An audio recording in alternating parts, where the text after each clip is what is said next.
Hello everyone, welcome to our channel Rama Classes. Today we are going to discuss regarding the law subject unit 3, other essential elements of a contract. In this unit 3, other essential elements of a contract, जो हमने आगे पढ़ा था कि section 10 के अंदर जो दिए गए हैं उन्हीं में से 4 को यहाँ पे डिटेल में एक्सप्लेन किया है. Capacity of party, free consent, lawful consideration and object not expressly declared to be void. जो आगे हमने डिस्कस किया था यूनिट 1 के अंदर वो शॉर्ट नोट में था और अभी हम यहाँ पे डिटेल में डिस्कस करेंगे कि क्या होता है. कैपेसिटी का मतलब होता है कि कौन ऐसे पार्टीज है जो कॉन्ट्रैक्ट के अंदर एंटर हो सकते हैं. वो is competent to contract. Every person is competent to contract वो is of the age of majority. मतलब माइनर नहीं हो सकता बट मेजर इंसान हो सकता है according to the law to which he subject. And sound mind का होना चाहिए. मतलब फर्स्ट है कि मेजर होना चाहिए, सेकेंड है साउंड माइंड होना चाहिए एंड थर्ड है कि डिस्क्वालिफाइड नहीं होना चाहिए, not disqualified from contracting by any law to which he is subject. Okay, अब एज ऑफ मेजोरिटी जो है वो इंडिया में रेगुलेट होता है Indian majority act 1875. Age of majority कब आती है कि एवरी पर्सन जो इंडिया में रहता है वो एज ऑफ मेजोरिटी उनको after completion of 18 years of age, एक दिन भी उससे पहले अगर वो है तो वो माइनर कहलाया जाएगा for the purpose of contracting.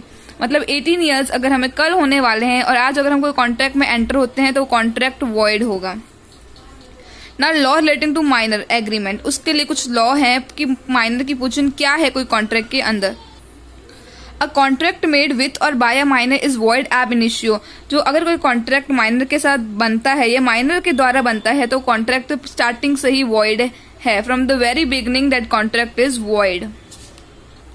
Second point is no ratification after attaining majority. कि अगर माइनर अब कोई एग्रीमेंट या कॉन्ट्रैक्ट के अंदर एंटर करता है और मेजर होने के बाद अगर उसको रेटिफाई करता है तो वो ऐसा नहीं कर सकता क्योंकि वो एग्रीमेंट पहले से ही वॉइड था. A minor can not ratify the agreement on attaining majority क्योंकि ओरिजिनल एग्रीमेंट जब उसने साइन किया था वो वॉइड था और एक वॉइड एग्रीमेंट कभी भी रेटिफाइड नहीं हो सकता. थर्ड पॉइंट है कि minor can be a beneficiary, can take benefit. Minor जो है वो कॉन्ट्रैक्ट तो नहीं कर सकता क्योंकि माइनर हमने डेफिनेशन में पढ़ा कि सिर्फ मेजर कर सकते हैं, लेकिन जो सेक्शन 30 है इंडियन पार्टनरशिप एक्ट का वो ये कहती है कि माइनर पार्टनर नहीं बन सकता पार्टनरशिप फॉर्म के अंदर, लेकिन कंसेंट सबकी अगर सारे पार्टनर्स हाँ कहते हैं, सभी पार्टनर्स की रजामंदी के अंदर वो एज अ बेनिफिट पार्टनरशिप में एडिड हो सकता है. बट एज अ बेनिफिट मतलब वो कुछ अगर पार्टनरशिप में लॉस होता है तो माइनर उसके लिए रिस्पॉन्सिबल नहीं है. 14 a minor can always plead minority. मतलब अगर कोई माइनर ने गलत काम मतलब माइनॉरिटी में अगर उसने कोई गलत मतलब बताया है कि मैं अपने आप को गलत बता के वो मेजर बता रहा है और कोई पर्टिकुलर कॉन्ट्रैक्ट में एंटर हो रहा है तो एट लास्ट वो अपने आप को ये कह सकता है कि वो माइनर था तो वो लायबल नहीं है. Fifth is liability for necessary. इससे बहुत सारे केस बनते हैं. तो यहाँ पे सेक्शन 68 एक इंडियन कॉन्ट्रैक्ट एक्ट का ये कहता है कि जो नेसेसरी मतलब जो जरूरत की चीजें कोई माइनर को सप्लाई करता है तो वो बाद में उससे वापस ले सकते हैं. The case of necessary supply to minor और any other person whom such minor is. अगर कोई इंसान माइनर को सपोर्ट कर रहा है लेकिन सिर्फ नेसेसरीज के लिए सेक्शन 68 कहता है तो हम उसके लिए क्लेम कर सकते हैं. A claim for necessary supply to minor is enforceable by law. लेकिन उसमें माइनर पर्सनली लाइबल नहीं है, सिर्फ उसकी प्रॉपर्टी लाइबल है. ओके, और नेसेसरी में भी ये ध्यान होना चाहिए कि वो उसकी स्टेशन में मतलब लाइफ में सपोर्ट के लिए होनी चाहिए. एंड सेकेंड थिंग उसके पास वो ऑलरेडी सफिशिएंट नहीं होना चाहिए. मतलब ऑलरेडी उसके पास वो चीजें हैं और हम उसको एक्स्ट्रा में दे रहे हैं तो वो नहीं होना चाहिए. और एजुकेशन जो है expenses on minor education on funeral ceremonies come with the scope. अगर एजुकेशन के लिए भी किसी ने अगर उन्हें कोई लोन दिया है या पैसे दिए हैं तो वो बाद में उसकी प्रॉपर्टी से क्लेम कर सकता है, लेकिन माइनर पर्सनली लायबल नहीं होता. सिक्स्थ है contract by guardian how for enforceable. कि माइनर तो कोई एग्रीमेंट नहीं कर सकता क्योंकि वो इनकॉम्पिटेंट है. माइनर है, मेजर ही कर सकता है, साउंड माइंड वाला कर सकता है. लेकिन अगर गार्डियन कोई उसका केस उनके बिहाफ पे कोई एग्रीमेंट करते हैं तो वो वैलिड हो सकता है, लेकिन वो भी ऐसा होना चाहिए कि वो बेनिफिट उससे कुछ माइनर को बेनिफिट हो. सारे केसेस जो है वो अगर मेजर कर रहा है तो गार्डियन कर रहा है, गार्डियन मेजर वाला होता है तो वो पॉसिबल नहीं है, बट वो बेनिफिट के लिए है तो ही पॉसिबल है. No specific performance. अगर पहले से पढ़ लिया कि एग्रीमेंट ही वैलिड नहीं है, वॉइड है, तो परफॉर्मेंस की बात तो आएगी नहीं. सो माइनर एग्रीमेंट जो है वो वॉइड होता है तो उसका कोई क्वेश्चन ही नहीं आता परफॉर्मेंस का. 8th पॉइंट इंसॉल्वेंसी, अगर माइनर कभी भी कॉम्पिटेंट नहीं है एग्रीमेंट के अंदर एंटर होने के लिए तो उसको इंसॉल्वेंट नहीं कह सकते। And is incapable of contracting debts and dues are payable, अगर उसकी कोई डेब्ट्स और ड्यूज है तो उसकी पर्सनल प्रॉपर्टी से पे करेंगे, पर्सनली वो लायबल नहीं है। 9th पॉइंट पार्टनरशिप, अब माइनर जो है इनकॉम्पिटेंट है कॉन्ट्रैक्ट में एंटर होने के लिए, इसलिए वो पार्टनरशिप फॉर्म में पार्टनर तो नहीं बन सकता। लेकिन हमने पहले ही डिस्कस किया कि सेक्शन 30 ये कहती है इंडियन पार्टनरशिप एक्ट का कि वो एडमिटेड हो सकता है एज अ बेनिफिट्स, बट वो भी कंसेंट होना चाहिए सभी पार्टनर्स का तो ही। Minor can be an agent, minor agent की तरह एक्ट कर सकता है लेकिन उसमें भी वो पर्सनली लायबल नहीं है, सिर्फ उसकी प्रॉपर्टी, अगर कुछ डेब्ट्स एंड ड्यूज होते हैं तो सिर्फ उसकी प्रॉपर्टी ही लायबल है।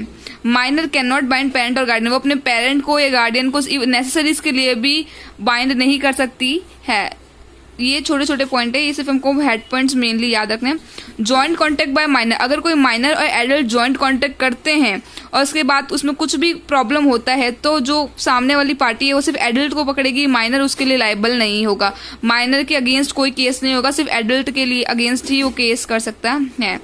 श्योरिटी फॉर अ माइनर, अगर कोई माइनर के लिए श्योरिटी देता है तो वहां पे वो थर्ड पार्टी और श्योरिटी के बीच में भी एक डायरेक्ट कॉन्ट्रैक्ट हो रहा है।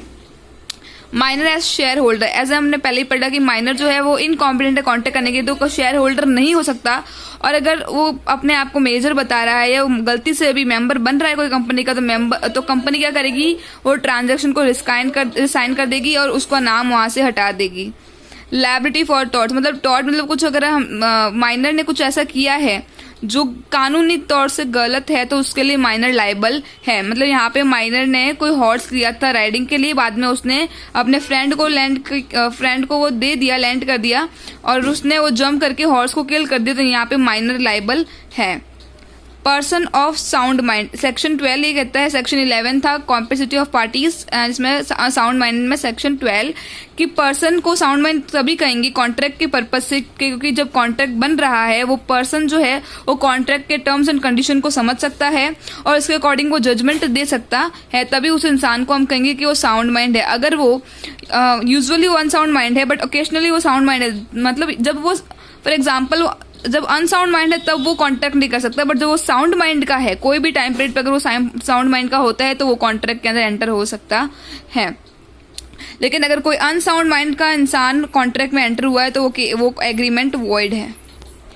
कॉन्ट्रैक्ट बाय डिस्क्वालिफाइड पर्सन, मतलब साउंड माइंड और माइनर के अलावा भी कोई है जो अगर एग्रीमेंट में एंटर होगा तो वो वॉइड हो जाएगा।